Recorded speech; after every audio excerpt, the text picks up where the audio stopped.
when you serve your customers well, they give you certificates of appreciation with presidents' faces on them. Be out there kicking it and moving it around, trying something new, falling on your face, failing forward. Get it, get it, get it, get it, get it. Where there is no vision, the people perish. So start looking down the road. Where are we going? When I made my first fortune, I was a millionaire before I was 26. And then I lost everything in the next 2.5 years. That guy is no longer here. I not only went broke, I was broken. And so the arrogant little twerp got the snot beat out of him, is what it amounts to. And so I'm still very confident, but I'm not. I was very me-centered. Again, Jaguars and Rolexes and so on. And I didn't get joy from that even before I went broke.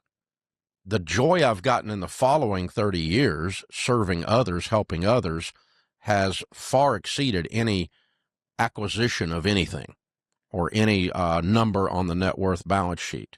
And so the first thing I would tell them to do is learn how to serve, to be other-centered instead of self-centered.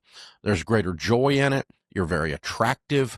The marketplace will eat it up, and the money will come as a byproduct. But if you make money the target, it doesn't come as a byproduct. Take about a macro version of you going into a real fine dining establishment. And my wife and I had a nice dinner the other night with an incredible service. And the guy brought over the Somme, and we picked out an incredible bottle of wine. And he talked us through these James Beard chef's selection, right? And the whole thing. Man, we left there. That guy was part of our family. He served us. We didn't learn about him or his kids. We didn't want to hear about his goals in life. We didn't have a chat about whatever. We got food and wine, and he took care of us. And you know what we did? We left a mammoth tip to say thank you. Mm-hmm. And my friend Rabbi Daniel Lappin says that when you serve your customers well, they give you certificates of appreciation with presidents' faces on them.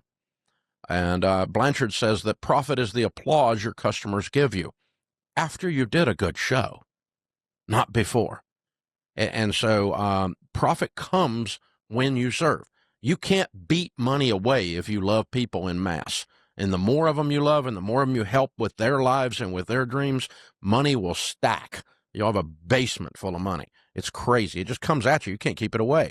And so, but I was the opposite in my early days. That's why I brought that up. I was trying to get money. Mm. And the byproduct was I got none. And I didn't get happiness either. And I didn't get joy. And I wasn't fulfilled. And I got some stuff. But if you get enough stuff, it's just stuff.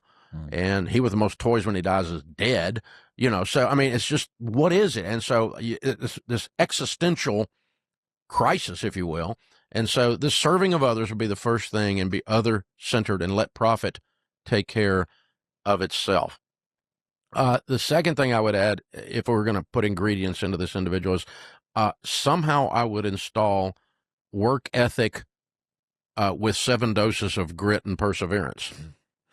So I had one guy come in here and he said, I'm burnt out. And I said, dude, that's impossible. You were never on fire. I want to work as little as I can possibly work and make as much as I can possibly make. That's not how it works. Mm. You reap what you sow. If you put a little bit of corn in the ground, you get a little bit of corn. If you put a lot of corn in the ground, you get a lot of corn. It's a simple thing.